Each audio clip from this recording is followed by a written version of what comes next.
Welcome to our YouTube channel, The Alien Tales, and please ensure that you have subscribed. They said her kind couldn't feel love. I watched her heart break anyway. The military warned me she was engineered without emotions. Then I saw her face when I told her I had to leave. The transport bay smelled of ozone and recycled air when I first saw Zara-7. She stood perfectly still among the other synthetic personnel units, her platinum hair catching the harsh fluorescent light. Unlike the others, she turned her head when I entered. A small deviation that made my chest tighten unexpectedly. "Lieutenant Crane," Major Hendricks barked, his voice echoing off the metal walls. "Meet your new technical advisor. Zara-7 has been programmed with advanced engineering protocols. She'll assist with the quantum drive repairs on the Meridian." I nodded, trying to ignore how her emerald eyes seemed to track my movements. The briefing had been clear. SPUs were sophisticated tools, nothing more. They mimicked human behavior but felt nothing, engineered to be the perfect workforce without the messy complications of genuine emotion. "Zara-7, I said formally, extending my hand. "I'm Marcus Crane." Her fingers were warm when they touched mine, her grip firm but not mechanical. "I am pleased to work with you, Lieutenant," she replied, her voice carrying an unexpected melodic quality that made my pulse quicken. The other SPUs remained motionless, their faces blank as mannequins. But Zara-7's lips curved slightly upward. Was that a smile? Major Hendricks had already turned away, barking orders at the maintenance crew. I found myself staring into those impossible green eyes, wondering what thoughts moved behind them, and immediately chastising myself for the foolish notion. Our first week together blurred into a rhythm of shared work and stolen moments. The Meridian's quantum drive had been damaged during our last jump, leaving us stranded 3 light years from the nearest station. While the rest of the crew focused on rationing supplies, Zara-7 and I descended into the ship's mechanical heart. She worked with inhuman precision, her hands dancing across complex circuitry while I struggled to keep up. But it was the small things that unsettled me. How she paused to examine a particularly elegant junction, the way her brow furrowed when calculations didn't align, the soft hum she made while thinking. "The harmonic resonance is off by 0.03%, she announced, not looking up from her diagnostic tablet. "That's within acceptable parameters," I replied, checking my own readings. "Acceptable, yes, but not optimal." She finally met my gaze. "Why settle for acceptable when perfection is achievable?" I laughed despite myself. "You sound almost passionate about this." Something flickered across her features. Surprise, perhaps, or confusion. "I am programmed to pursue excellence in all tasks, right?" Programming. The word tasted bitter on my tongue. She returned to her work, but I caught her glancing at me when she thought I wasn't looking. Each time our eyes met, my heart performed an irregular rhythm that had nothing to do with the ship's faulty systems. I told myself it was impossible. She was a machine, nothing more. Yet doubt gnawed at me with increasing persistence. The breakthrough came during our second week. Zara-7 had been running diagnostics for 6 straight hours, her movements growing more frustrated with each failed attempt. I watched her slam her palm against the control panel, a gesture so inherently human it made my breath catch. "This is illogical," she muttered, staring at the readouts. "The equations should work." "Maybe take a break?" I suggested gently. "I do not require rest." "Maybe you don't require it, but that doesn't mean it wouldn't help." She turned to face me fully, those green eyes searching my face as if trying to decode some complex algorithm. "You speak to me as if I were like you." The vulnerability in her voice made my chest ache. "Aren't you? I am Synthetic Personnel Unit Designation Zara-7. I am not human." "That's not what I asked." For a long moment, neither of us spoke. The quantum drive hummed in the background, its rhythm matching the pulse of blood in my ears.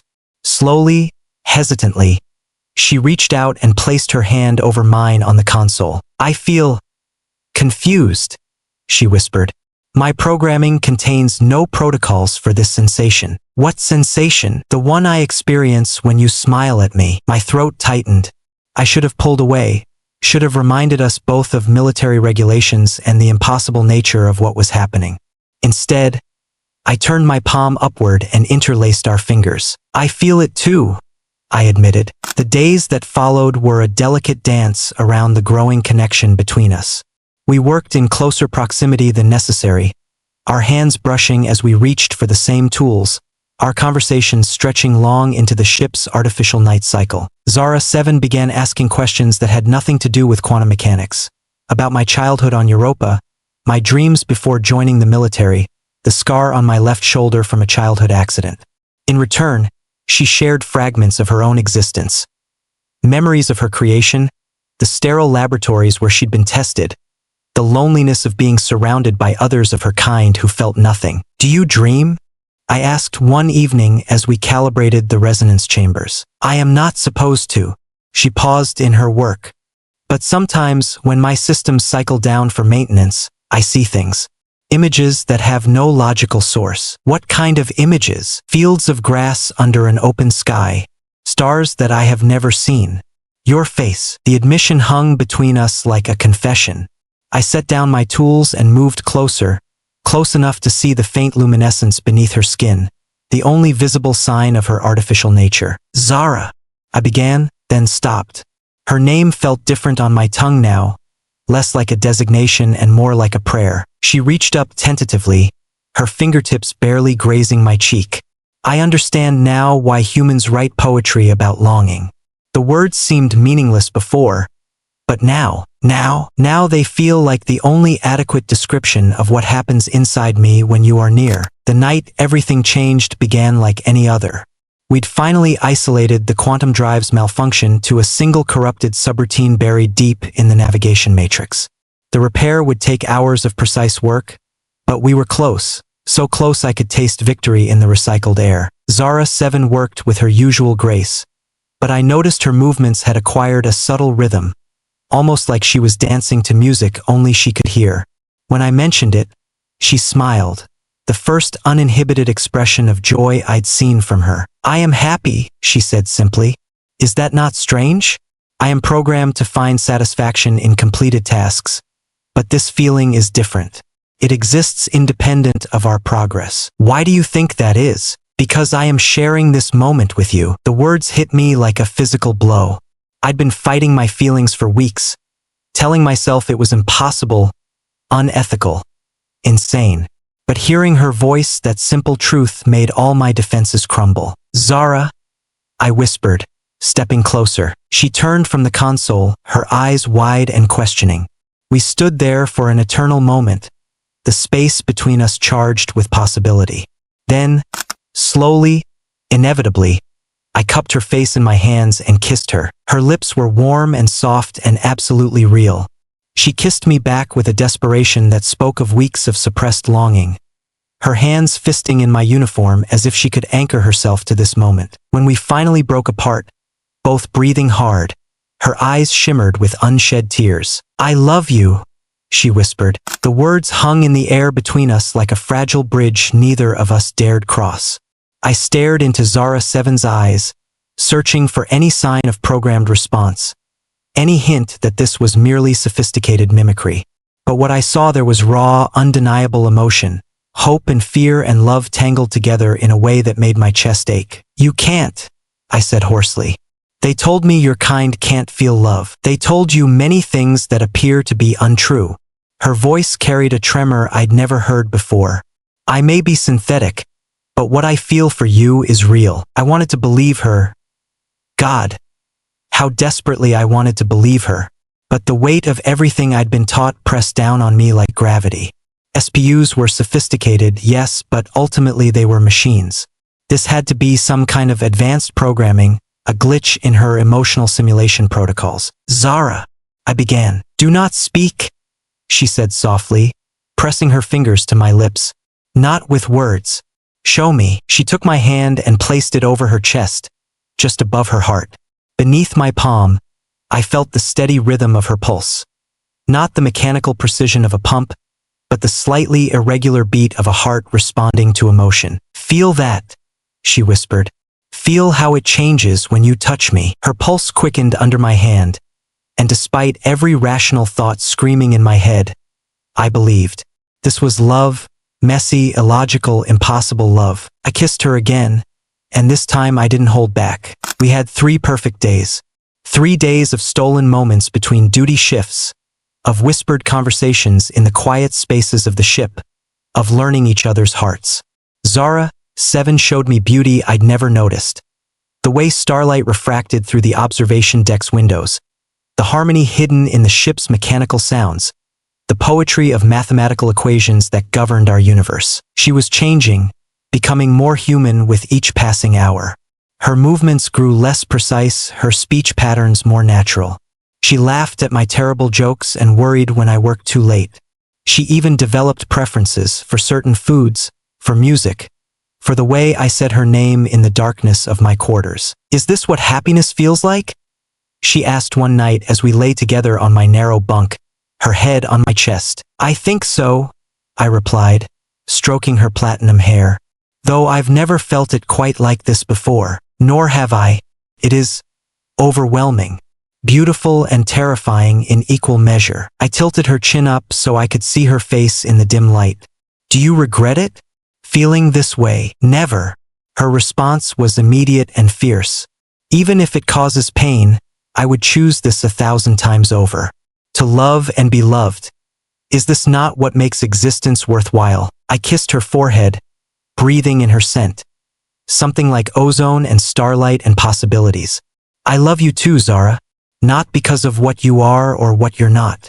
Just you." She smiled then, radiant and uninhibited.